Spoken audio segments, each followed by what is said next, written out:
तो अब हमने अब तक बात की बचपने से लेके माहवारी के इश्यूज़, प्रेगनेंसी के issues, medical issues with pregnancy, hormonal issues. एक सिलसिला आजकल न्यू इरा में शुरू हो गया है, पॉलीसिस्टिक ओवरीज़। इसको कोई लोग से पॉलीसिस्टिक ओवरी तक रखते हैं, कोई इसको सिंड्रोम बनाते हैं।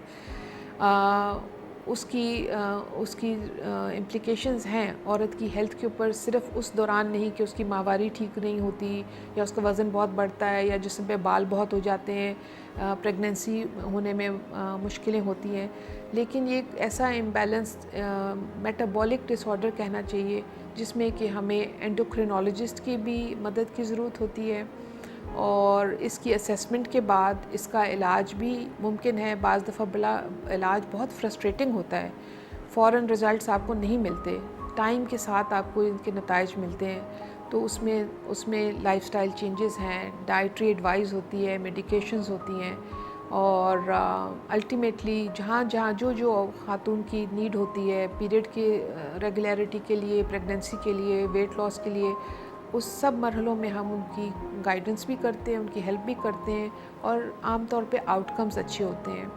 इस कंडीशन को ट्रीट करना ज़रूरी है क्योंकि फ्यूचर में इसके इफ़ेक्ट आपकी हेल्थ के ऊपर होते हैं। हार्ट डिज़ीज़, एंडोमेट्रियल कैंसर यानी बच्चेदानी की अंदरूनी दीवार का कैंसर और वज़न का बढ़ना, वज़न के बढ़ने के साथ जो मसाइल हैं वो भी आपके सामने ही होते हैं। शुगर है, ब्लड प्रेशर है और जैसे मैंने पहले कहा हार्ट डिज़ीज़।